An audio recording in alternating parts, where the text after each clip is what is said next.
long run done, 1 hour 30.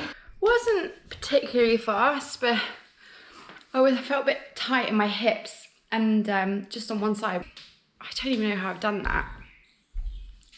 But I'm gonna show you how to basically avoid things like that with stretching out properly. I have to admit, I haven't been really all that good at stretching out after. Like, there's no way you'd ever catch me stretching or not stretching before a run or workout. But I have become a little bit lazy with stretching out afterwards, which is exactly what I'm gonna do now. Down some water. Also forgot my hat, which wasn't great because it was overcast when I went out and then the sunshine came out. Hey guys, it's actually Tuesday because I should have picked this camera up yesterday to show you that. We did actually go to Aldi and picked up a sample of our wedding wines, which sounds a bit rubbish, but honestly, we've cracked open the first one, as you can see, and it was so delicious. This was a sparkling rosé. I think the thing I can compare it to the most is like a Laurent Perrier rosé. It wasn't too sweet, which sometimes I think you can find if you buy Prosecco that is on the cheaper side. It's organic and it was an extra dry one. So that was amazing. That was, I think, $7.49. And then white was a Chenin Blanc, and it's from Stellenbosch, which is the region where Sam and I go and stay in South Africa. I'm not a white person, nor is he, so we might have to like rope in a friend when we can see them to try that. And then we've gone for a pinotage because Sam and I, when it comes to red wine, blooming love a pinotage. And again, this is from Western Cape region, which is where we go. And finally, Prosecco, just the normal Prosecco version of the sparkling rosé. I'm so chuffed with it, and when we kind of tossed it up in our heads, we're keeping to such a good budget, so it actually gave me an idea for another video. I might do how to keep to a modest wedding budget. I'm doing all right on the wedding budget, aren't I? That's a good idea. You learn a lot, for sure. So these are the stretches that I do before I head out on any run. What I want to make sure of is that all of my lower body muscles are really nice and warm. So what I do as well, because our muscles aren't warm at this point, I only do dynamic stretches to start off with.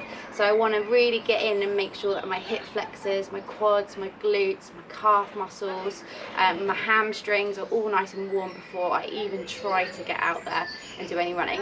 So I'll start you off. So the first thing I do is I do what's called a frog pose, I think, if you're into yoga. But essentially what you want to do is get your hips out nice and wide, and if you can, put your hands on the floor. And even better would be then to bring your feet out in line with your knees. That's a little bit more of a stretch, so if you want to, just stay here. Nice gentle rock back and forth really eases you into that one. So once I've done that one, I then jump across my mat and I'm going to come into what I call like a deep lunge, and then you put one hand on the floor and I do like a rotation with my torso. So just do that, pop it down, foot back, and come out to the other side. And then normally where I go from there is that I bring one foot in front of the other, and this time my hands will normally still be here. Move the leg that's out in front to middle, and I just kind of rock back and forth so you can get your hamstring a bit more. I'm super tight in my hamstring, which is why I have a great range of movement. But as you get into it, you can really get a bit more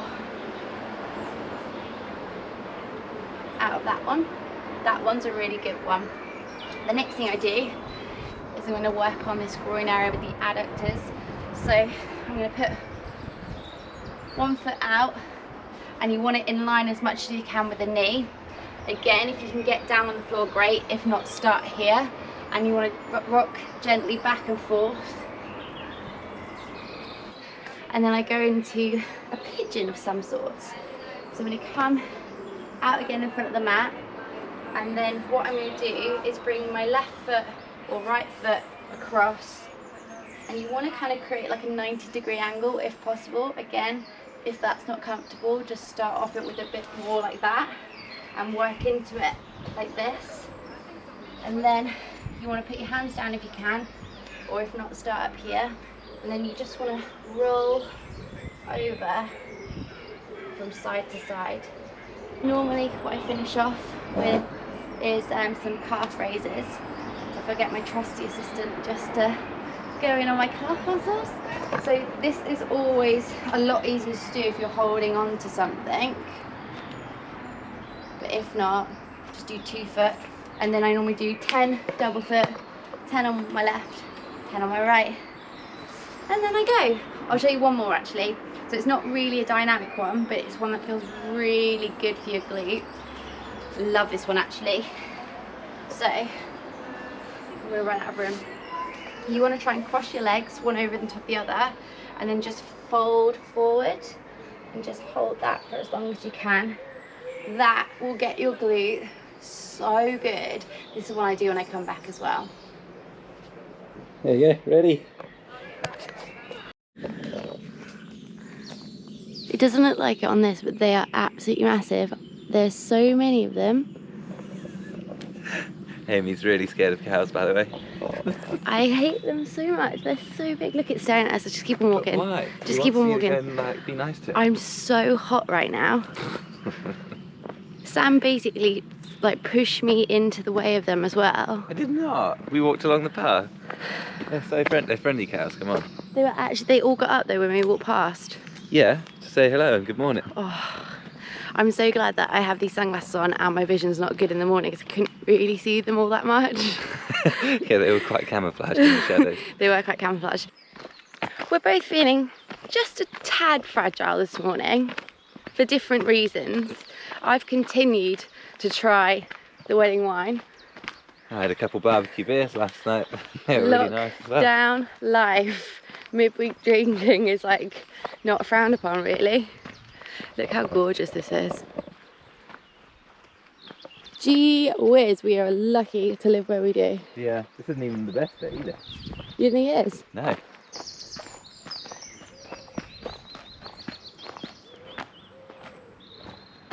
Jeez, it's warm. Another really important part of running is strength work. I actually listened to a podcast yesterday and a physio on there explained that he thought the strength work was actually way more important even than stretching, which I was quite surprised by, but I can also see how that worked because basically your strength work builds your muscles that support your running. And as I showed you from the stretches yesterday, we're basically strengthening all of those muscles. I'm going to show you what I've been, or a selection of some of the exercises that I have been given from my physio, Alex. I'll also link his contact details below.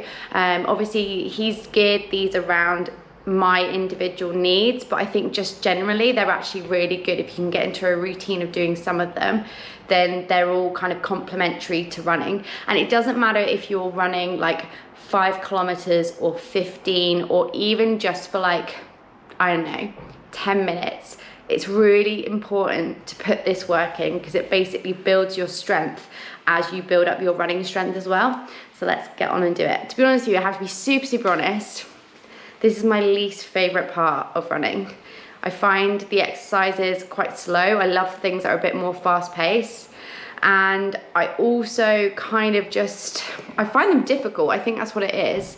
So I try and do them at least twice a week, but I really have to like do myself want to do it. And then sometimes I'm like, oh, I just want to do something else. But let's do it together.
finished off, I actually did 2 rounds of each of those exercises and then finished off with 28 minutes of HIIT for my legs. So tomorrow I will be taking a complete day off my legs in preparation for my 6.9 miles for Nikki on Friday. I'm gonna try and spatchcock a chicken for the first time following video instructions from our neighbour. This looks a bit grim. Okay, so you have to turn the chicken upside down. Oh my god, this is gross. You give Rodney a FaceTime. Do I just take it off? You follow his instructions? Well, I followed. I looked at the video. So do I take the spine out? Yeah. Are you sure? That's what he said, yeah. I just cut straight through it though. I think cut either side and pull it out. You just rip it out. Well, I've done that. And that's it. And then you kind of squash it down a bit harder to make it a bit flatter. Okay, I'll just...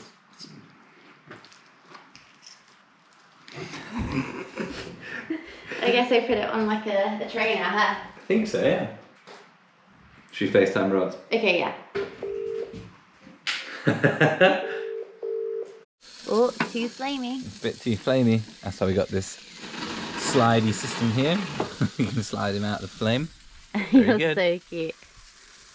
What a beautiful evening. I've just got back from my 6.9 miles for Nikki. Oh, it was really nice actually. It was a really, really lovely idea by Jackie to start that one off.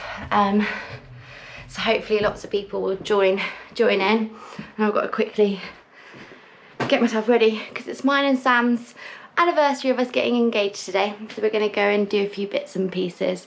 I realise this video is jumping around a little bit and I probably should have gone through this at the start, but I'm going to tell you now what I consider to be the most essential bits of equipment you need if you want to start running. First things first, a good set of trainers.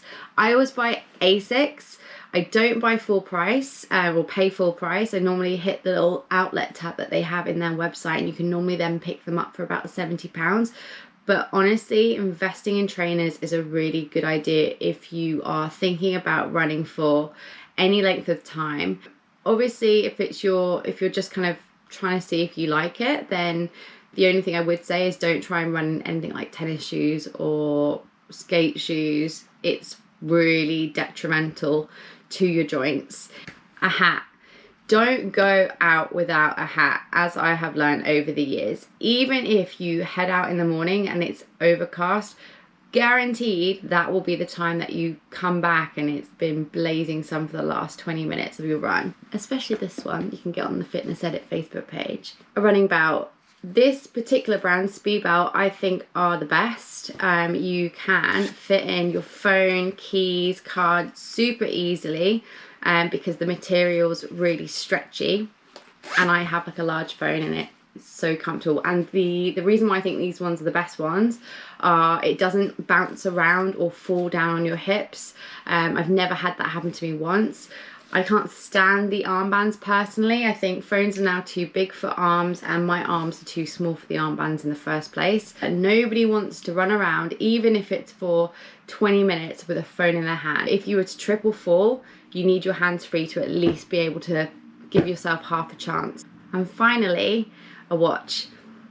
You don't need to invest in a super expensive sports watch initially. Just pick yourself up a watch for £10-11 I've seen on the internet and make sure it has a stopwatch on, and that's what you need for interval training.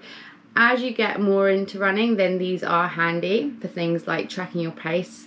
I've got a Garmin over here and a Sunto. The Garmin's probably a little bit more easy to use and straightforward. This is slightly more, and if you're really a bit of a geek with your stats and things, but it looks stunning. So I'm on to my Sunto at the moment, but I do really like my Fitbit. I'm going to show you my cool down routine next week because I didn't have time to cool down today because we were rushing out the door, and tomorrow we've got a Zoom 30th, so something tells me I won't be running on Sunday. I'll also talk a bit more about how to get into running if you're a complete novice and how to also improve your running. So I will say goodbye to you guys and let me know if there's anything in particular you want me to touch on in the comments below. Bye guys!